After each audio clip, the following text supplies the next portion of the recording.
এদিকে সন্ধ্যার পরে সজীব ওয়াজেদ জয়ের এক সিদ্ধান্তে আওয়ামী লীগের স্বপ্ন পূরণ হতে চলেছে। ভোটের আগেই দেশ ছাড়ছে উপদেষ্টারা, হঠাৎ গোপন তথ্য ফাঁস করে দিল পররাষ্ট্র উপদেষ্টা। ইউনূসের পতন যাত্রা শুরু, ইউনূস ওয়াকার আবার মুখোমুখি। জয় মাঠে নামছে আজ, আসছে শেখ হাসিনার বড় চমক। 9 নেতাকে দিল্লিতে তলব, বড় কিছু ঘটার আশঙ্কা। দেশে ফিরছে শেখ হাসিনা, ভারত আমেরিকার ডিল ফাইনাল। পতন যাত্রা কিন্তু শুরু হয়ে গেছে। ইউনূসের এবং উপদেষ্টাদের এবং সমন্বয়কদের পতন যাত্রা, পতন ঘন্টা বেজে গেছে। এখন শুধু ওদের পালানের সময়, ওরা কিভাবে পালাবে, কোন পথে পালাবে, কিভাবে সেফ এক্সিট নিবে, এখন শুধু সেরার সময়। ওদের বিদায় ঘন্টা বেজে গেছে, ওদের পতনের ঘন্টা বেজে গেছে। নিরাপদে বাংলাদেশ ত্যাগের জন্য বা নিরাপদ প্রস্থানের জন্য বাংলাদেশের বেশ কিছু উপদেষ্টা তাদের কূটনৈতিক পাসপোর্ট সারেন্ডার করেছেন এবং সেটিকে সাধারণ পাসপোর্টে পরিণত করেছেন। যে ট্রায়াল রান শুরু হয়ে গেছে, এখন আসলে কে কোনভাবে কোন পথে যাবে, কে কোন দিক থেকে বের হবে, সেটি কিন্তু এর মধ্যে শুরু হয়ে গেছে। এদিকে কলকাতায় জনসমাবেশে ভাষণ দেবেন সজীব ওয়াজেদ জয়, ঢাকায় বাড়ছে রাজনৈতিক চাপ। সজীব ওয়াজেদ জয়ের প্রকাশ্যে একটি অনুষ্ঠানে, কলকাতার একটি অনুষ্ঠানে বক্তব্য দেওয়ার কথা রয়েছে। ভারতে প্রথমবারের মতো সরাসরি ভার্চুয়াল বক্তব্য সজীব ওয়াজেদ জয়ের, যা নিঃসন্দেহে একটি ঐতিহাসিক মুহূর্ত। জয় শঙ্করের সফরের পরপরই শেখ হাসিনা ইস্যুতে এমন কিছু সিদ্ধান্ত আসতে পারে যেগুলো বেশ চমক হিসেবে দেখা যাবে। এর মধ্যে আজ 2রা ফেব্রুয়ারি বিকেলে কলকাতায় এক প্রকাশনা উৎসবে বক্তব্য দেবেন শেখ হাসিনার ছেলে সজীব ওয়াজেদ জয়। এর মাধ্যমে আওয়ামী লীগ সরকারের পতনের পর প্রথমবারের মতো সরাসরি রাজনৈতিক কর্মসূচিতে উপস্থিত হওয়ার ঘোষণা দিয়েছেন জয়। এদিকে জামায়াতের বিরুদ্ধে পরিকল্পিত ভোটার স্থানান্তরের অভিযোগ, আসন ভিত্তিক তথ্য চায় বিএনপি। তবে কি নির্বাচন থেকে সরে দাঁড়াচ্ছে বিএনপি? 2024-এর আগস্ট থেকেই সেনাপ্রধান ওয়াকার বুঝেছেন এর আশা নাই, সকলেই আসলে তাকে সরিয়ে দিতে চায়। কাজেই সেনাপ্রধান ওয়াকারুজ্জামানের একমাত্র লক্ষ্য হয়ে উঠেছে যে কোনোভাবে প্রাণ বাঁচিয়ে, পদ বাঁচিয়ে, সম্মান বাঁচিয়ে 2027-এর জুন পর্যন্ত সেনাপ্রধান পদে টিকে থাকা।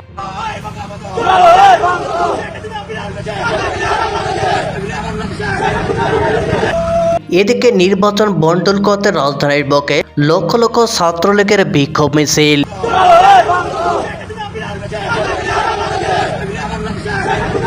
গতকাল ভারত আমেরিকার সম্পর্ক, বাংলাদেশের 12ই ফেব্রুয়ারির নির্বাচন, ইউনূস সরকারের পতন, শেখ হাসিনার অন্তর্বর্তী বা তদারকি সরকারের প্রধান হিসেবে দায়িত্ব গ্রহণের সম্ভাবনা নিয়ে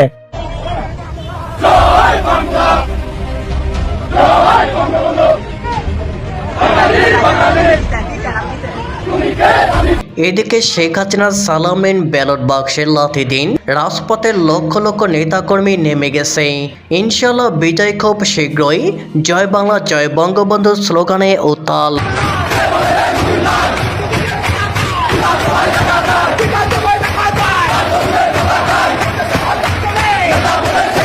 এদিকে কলকাতায় জনসমাবেশে ভাষণ দেবেন সজীব ওয়াজেদ জয়, ঢাকায় বাড়ছে রাজনৈতিক চাপ। বাংলাদেশের প্রাক্তন প্রধানমন্ত্রী শেখ হাসিনার পুত্র ও আওয়ামী লীগ ঘনিষ্ঠ নেতা সজীব ওয়াজেদ জয় আজ 2 ফেব্রুয়ারি কলকাতায় এক জনসমাবেশে প্রকাশ্য ভাষণ দিতে যাচ্ছেন। ভারতের মাটিতে তার এই রাজনৈতিক কর্মসূচিকে ঘিরে বাংলাদেশের রাজনৈতিক অঙ্গনে নতুন করে আলোচনা শুরু হয়েছে। এই ঘোষণা এসেছে এমন এক সময় যখন কয়েকদিন আগে শেখ হাসিনা নয়াদিল্লিতে একটি অনুষ্ঠানে অডিও বার্তার মাধ্যমে বক্তব্য দেন। মা ও ছেলের পরপর বক্তব্যকে কাকতালীয় নয় বলে মনে করছেন রাজনৈতিক পর্যবেক্ষকরা। তাদের মতে এটি একটি সুপরিকল্পিত রাজনৈতিক বার্তার অংশ। বর্তমানে বাংলাদেশের অভ্যন্তরীণ রাজনীতিতে চরম টানাপোড়েন চলছে। নির্বাচন, সরকার কাঠামো ও রাজনৈতিক বৈধতা নিয়ে বিতর্কের মধ্যেই ভারতের মাটিতে আওয়ামী লীগ ঘনিষ্ঠ নেতৃত্ব প্রকাশ্য বক্তব্য ঢাকায় নতুন করে রাজনৈতিক চাপ ও কূটনৈতিক আলোচনা জন্ম দিতে পারে বলে ধারণা বিশ্লেষকদের। বিশেষজ্ঞরা বলছেন, ভারতের মতো প্রভাবশালী প্রতিবেশী দেশে এমন প্রকাশ্য রাজনৈতিক উপস্থিতি শুধু দলীয় বার্তা নয়, বরং রাজনৈতিক মহলে একটি সংকেত দিতে পারে। এতে বাংলাদেশের চলমান রাজনৈতিক পরিস্থিতি আরও সংবেদনশীল হয়ে উঠতে পারে। এই বিষয়ে এখনো আওয়ামী লীগের পক্ষ থেকে আনুষ্ঠানিকভাবে বিস্তারিত কিছু জানানো হয়নি। তবে রাজনৈতিক মহল মনে করছে সজীব ওয়াজেদ জয়ের কলকাতা সফর ও ভাষণ ভবিষ্যৎ রাজনীতির ইঙ্গিত বহন করছে, যার প্রভাব ঢাকায় পড়বে নিশ্চিতভাবেই। এদিকে জামায়াতের বিরুদ্ধে পরিকল্পিত ভোটার স্থানান্তরের অভিযোগ, আসন ভিত্তিক তথ্য চায় বিএনপি। তবে কি নির্বাচন থেকে সরে দাঁড়াচ্ছে বিএনপি? আসন্ন জাতীয় নির্বাচনকে সামনে রেখে পরিকল্পিতভাবে ভোটার স্থানান্তরের অভিযোগ তুলে নির্বাচন কমিশনের কাছে আসন ভিত্তিক ভোটার মাইগ্রেশনের বিস্তারিত তথ্য চেয়েছে বিএনপি। দলটির অভিযোগ, গত 1.5 বছরে বিশেষ করে ঢাকা মহানগরী সহ দেশের বিভিন্ন এলাকায় অস্বাভাবিক হারে ভোটার স্থানান্তরের ঘটনা ঘটেছে, যার পিছনে একটি বিশেষ রাজনৈতিক দলের সংগঠিত ভূমিকা রয়েছে। বিএনপি নেতাদের ভাষায় এই অভিযোগ মূলত জামায়াত ইসলামের বিরুদ্ধেই। রোববার 1 ফেব্রুয়ারি দুপুর 12টার দিকে রাজধানীর আগারগাঁও নির্বাচন ভবনে প্রধান নির্বাচন কমিশনার সিইসি নাসির উদ্দিনের সঙ্গে বৈঠক শেষে এইসব কথা জানান বিএনপির স্থায়ী কমিটির সদস্য ও নির্বাচন পরিচালনা কমিটির প্রধান নজরুল ইসলাম খান। বিএনপি নেতারা বৈঠকে ইঙ্গিত দেন, যেসব এলাকায় ভোটার স্থানান্তরের অভিযোগ সবচেয়ে বেশি, সেগুলোতে জামায়াতের নির্বাচনের তৎপরতা তুলনামূলকভাবে বেশি দেখা যাচ্ছে। দলটির দাবি, ভোটের মাঠে সুবিধা নিতে পরিকল্পিতভাবে ভোটার স্থানান্তর করা হচ্ছে। বাংলাদেশে নির্বাচনের আর মাত্র কদিন বাকি থাকতে ডক্টর মোহাম্মদ ইউনূস, অন্তর্বর্তীকালীন সরকারের প্রধান উপদেষ্টা আর সেনাপ্রধান ওয়াকারুজ্জামানের মধ্যকার দ্বন্দ্ব আবারও চরমে উঠেছে। মানে একেবারে মুখোমুখি অবস্থানে পৌঁছেছেন দুজনে সেই একই সমস্যা নিয়ে, সেনাবাহিনীর ভেতরে নিয়ন্ত্রণ প্রতিষ্ঠা। সেনাপ্রধান ওয়াকারুজ্জামান একেবারে মুখ্য ভূমিকা পালন করেছিলেন ডক্টর মোহাম্মদ ইউনূসকে ক্ষমতায় নিয়ে আসতে। 2024-এর আগস্টের আন্দোলনকে সফল করে শেখ হাসিনাকে ক্ষমতাচ্যুত করে এই নতুন সরকার প্রতিষ্ঠায়। কিন্তু এই নতুন সরকার প্রতিষ্ঠিত হবার পর থেকে কখনো সেনাপ্রধান ওয়াকারুজ্জামান গুছিয়ে বসতে পারেন নাই। মানে 2024-এর আগস্টে তিনিই সরকারটা গঠন করে দিয়েছেন, ইউনূস সরকারটা, কিন্তু এই সরকার কখনো তাকে একটু নিশ্চিন্তে সেনাপ্রধান পদে বসে সেনাবাহিনী পরিচালনা করার সুযোগ দেয় নাই এই কয়েক মাসে, মানে এই 17-18 মাসে। সেনাপ্রধান ওয়াকারুজ্জামানকে নিয়ন্ত্রণ করে তাকে নিয়ন্ত্রণ থেকে সরিয়ে আরেকবার সেনাবাহিনীর ভেতরে একটা নতুন নিয়ন্ত্রণ কেন্দ্র গড়তে মরিয়া হয়ে উঠেছেন নির্বাচনের মাত্র কদিন বাকি থাকতে ডক্টর ইউনূস আর তার জাতীয় নিরাপত্তা উপদেষ্টা খলিলুর রহমান।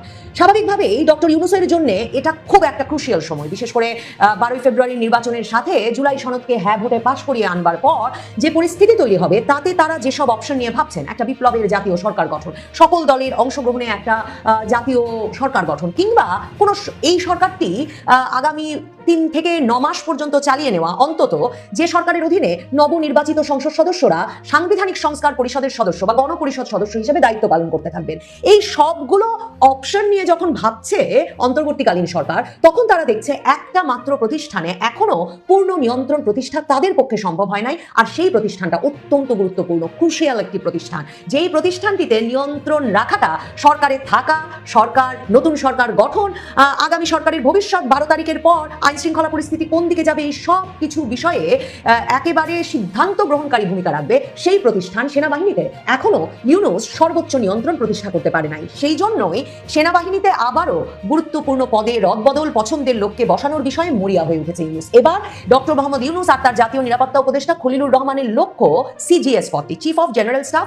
বাংলাদেশ সেনাবাহিনীতে চিফ অফ জেনারেল স্টাফ পদটিকে সেনাপ্রধানের পরের সবচেয়ে গুরুত্বপূর্ণ পদ হিসেবে চিহ্নিত করা হয়। চিফ অফ জেনারেল স্টাফ, সিজিএসই আসলে অপারেশনাল ব্রেইন হিসেবে কাজ করেন সামরিক বাহিনীর। মানে তিনি আসলে প্রতিদিন সামরিক বাহিনী, সেনাবাহিনী কিভাবে তার কাজ করবে, সিভিল প্রশাসনের সাথে সেনা প্রশাসন যখন কাজ করে, ধরেন নির্বাচনী ডিউটি যে দেবে, কিভাবে নির্বাচনের সময় সেনাবাহিনী কোথায় কোথায় মোতায়েন থাকবে, আইন শৃঙ্খলা পরিস্থিতির হঠাৎ অবনতি হয়ে গেলে কি ধরনের ভূমিকা সেনাবাহিনীকে নিতে হবে, এটা থেকে শুরু করে ইউনূসের আরেকটা যাতে গুরুত্বপূর্ণভাবে লক্ষ্য, সেটা হচ্ছে কেনাকাটা, প্রতিরক্ষা সংক্রান্ত সকল ক্রয় এবং বাজেট বরাদ্দ, এই বিষয়গুলো নিয়ন্ত্রণ করেন সিজিএস বা chief of general staff. Chief of general staff Bangladesh সেনাবাহিনীর এমনই গুরুত্বপূর্ণ একটি পদ যে পদটিকে বলা হয় যে এই পদে থাকা ব্যক্তি হচ্ছে সেনাপ্রধান ইন ওয়েটিং, মানে সেনাপ্রধান যিনি হবেন তিনি এখন আপাতত অপেক্ষা করছেন চিফ অফ জেনারেল স্টাফ পদে। ওয়াকারুজ্জামানও চিফ অফ জেনারেল স্টাফ ছিলেন।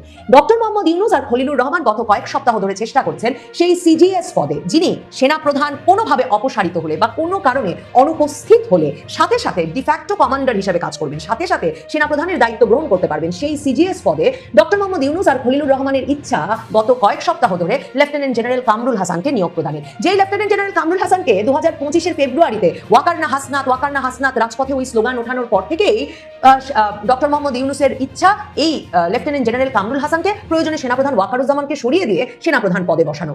এই কাজটি এতদিনেও সমাধা করতে না পেরে এখন তারা চাইছেন সিজিএস পদে, কারণ সিজিএস পদে যিনি এতদিন দায়িত্বরত ছিলেন লেফটেন্যান্ট জেনারেল মিজানুর রহমান শামীম, তিনি জানুয়ারি মাসের মাঝামাঝি অবসরে প্রস্তুতির যে ছুটি, মানে এলপিআরে গেছেন। গেছে, কাজেই পদটাও খালি হয়েছে।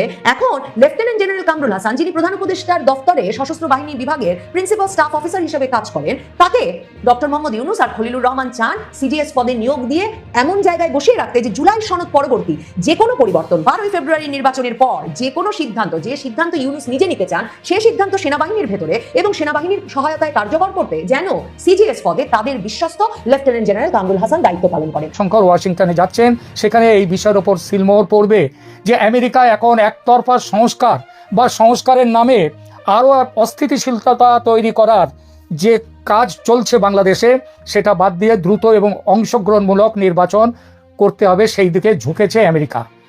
ভূ রাজনীতির সম্ভাব্য সমীকরণ তাহলে বর্তমানে কোথায়? আমেরিকার ভারত বাংলাদেশ নীতিতে ব্যাপক মৌলিক পরিবর্তন আসছে এবং সেটা স্পষ্টও হয়ে উঠেছে। মানবাধিকার ও সংস্কার বিষয়ে অগ্রাধিকার ছিল আঞ্চলিক স্থিতিশীলতা ও নিরাপত্তার। ভারতের মতামত শুনতেন বাইডেন, কিন্তু নিজস্ব পথে চলত আমেরিকা। বর্তমানে ট্রাম্প প্রশাসন ভারতের নিরাপত্তা ও উদ্বেগকে অগ্রাধিকার দিচ্ছে। আওয়ামী লীগ ইস্যুতে আমেরিকার আওয়ামী লীগ বিরোধী কড়া অবস্থান ছিল। বর্তমানে আওয়ামী লীগকে নিয়ে অংশগ্রহণমূলক রাজনীতির পক্ষে সরব সমর্থন দিচ্ছে আমেরিকা। মূল কথা তার মানে দাঁড়াচ্ছে, ট্রাম্প সাহেব পাওয়ার পলিটিক্স এতদিনে বুঝতে শিখেছেন। তিনি জানেন যে এশিয়ায় চীনকে রুখতে হলে ভারতকে পুরো সমর্থন দিতে হবে, আর সেই সমর্থনের বিনিময়ে বাংলাদেশকে নিয়ে ভারতের কৌশল যেটা আছে সেটা মেনে নেওয়াই হলো আমেরিকার পক্ষে, ট্রাম্প সাহেবের পক্ষে একটা সহজ ডিল। এখানেই প্রশ্ন ওঠে যে বাংলাদেশের বর্তমান অন্তর্বর্তীকালীন সরকার এই প্রবল ভূ রাজনৈতিক চাপের মুখে তাদের নির্বাচনী রোডম্যাপ পরিবর্তন করতে বাধ্য হবে কি না। বাংলাদেশের রাজনীতির বিশ্লেষকদের একটা বড় অংশের সঙ্গে সাধারণ মানুষের বৃহৎ অংশ মনে করে ইউনূস সরকার এই প্রবল ভূ রাজনৈতিক চাপের মুখে 12 ফেব্রুয়ারির নির্বাচন স্থগিত করতে বাধ্য হবে। অনেকে এটাও মনে করেন যে যেহেতু ইউনূস সরকার আদৌ নিরপেক্ষ নয়, তাই এই সরকারের পতন অবশ্যম্ভাবী এবং নতুন তদারকি সরকারের অধীনে নির্বাচন হবে। আমি আমার গতকালের প্রতিবেদনে এই বিষয়টি নিয়ে বলেছিলাম যে সেই তদারকি সরকারের প্রধান হিসেবে শেখ হাসিনা দায়িত্ব নিতে পারেন। এই বিষয়টির বাস্তবতা কতখানি দেখা যাক। দেখুন, ভূ রাজনীতির দাবার বোর্ডে আমার গতকালের বিশ্লেষণটি হয়তো অনেকের কাছে বড় বেশি সাহসী এবং কৌতূহল উদ্দীপক মনে হয়েছে, কারো কারো মনে হয়েছে আমার সিদ্ধান্ত তথ্য নির্ভর নয়। এর উত্তরে বলি, রাজনীতিতে ও কূটনীতিতে অনেক কিছু পর্দার আড়ালে ঘটে, পর্দার সামনে আসতে সময় নেয়। বিশ্লেষকরা পর্দার সামনের ঘটনা নিয়ে মাথা ঘামান অবশ্যই, তবে তাদের ভাবনায় থাকে পর্দার আড়ালের ঘটনাও। এই ভাবনা থেকে তারা পৌঁছে যান ভবিষ্যতে কি ঘটতে চলেছে সেই জায়গাতে। আমার আওয়ামী লীগ বিষয়ে কালকের বলা কথাগুলো এই পর্দার আড়ালের কর্মকাণ্ডকে ভিত্তি করে, বিশেষ করে প্যাক্স সিলিকাতে ভারতের অন্তর্ভুক্তি এবং সার্জিও গোরের বার্তার প্রেক্ষাপটে দক্ষিণ এশিয়ার রাজনীতিতে যে বড় ধরনের হাওয়া বদল হচ্ছে তা অস্বীকার করছেন না আন্তর্জাতিক বিশ্লেষকরা। বাংলাদেশের জাতীয় সংসদ নির্বাচন ও গণভোটকে ঘিরে অন্তর্বর্তী সরকার ব্যস্ত ছলে বলে কৌশলে হ্যাকে জেতাতে। অন্যদিকে সরকার দুই মিত্র বিএনপি ও জামাত ব্যস্ত কথা আর মাঠের মল্লযুদ্ধে। আবার নির্বাচনী যুদ্ধে দলটি না থাকতে পারলেও ভোটের মাঠে বেশ প্রাসঙ্গিক হয়ে আছে কার্যক্রম নিষিদ্ধ থাকা আওয়ামী লীগের ভোটাররা। বিশেষ করে বিএনপি এবং জামাতে ইসলামী বর্তমানে আওয়ামী লীগের এই এটিম বা অভিভাবকহীন ভোট ব্যাংককে নিজেদের পক্ষে টানার জন্য একটি অদৃশ্য কিন্তু তীব্র প্রতিযোগিতায় লিপ্ত হয়েছে। অবশ্য দলটির শীর্ষ পর্যায় থেকে ভোট কেন্দ্রে না যাওয়ার জন্য নিজেদের কর্মী সমর্থকদের বার্তা দিচ্ছে। প্রশ্ন হলো, নির্বাচনের আগে কি শেখ হাসিনা বা আওয়ামী লীগের পক্ষ থেকে কোনো কর্মসূচি দেওয়া হবে? সূত্রগুলো বলছে, বাংলাদেশের নির্বাচনে দলটির কৌশল ঠিক করতে 4 ফেব্রুয়ারি দলের 9 জন নেতার সাথে বৈঠক করবেন শেখ হাসিনা। তবে দলটি 12 ফেব্রুয়ারি নির্বাচনে কি করবে সেটি নিয়ে চূড়ান্ত সিদ্ধান্ত আসতে পারে ভারতের পররাষ্ট্রমন্ত্রী এস জয়শঙ্করের মার্কিন যুক্তরাষ্ট্র সফর থেকে ফেরার পর। সূত্রগুলো বলছে, জয়শঙ্করের সফরের পরপরই শেখ হাসিনা ইস্যুতে এমন কিছু সিদ্ধান্ত আসতে পারে যেগুলো বেশ চমক হিসেবে দেখা যাবে। এর মধ্যে আজ 2 ফেব্রুয়ারি বিকেলে কলকাতায় এক প্রকাশনা উৎসবে বক্তব্য দিবেন শেখ হাসিনার ছেলে সজীব ওয়াজেদ জয়। এর মাধ্যমে আওয়ামী লীগ সরকারের পতনের পর প্রথমবারের মতো সরাসরি রাজনৈতিক কর্মসূচিতে উপস্থিত হওয়ার ঘোষণা দিয়েছেন জয়।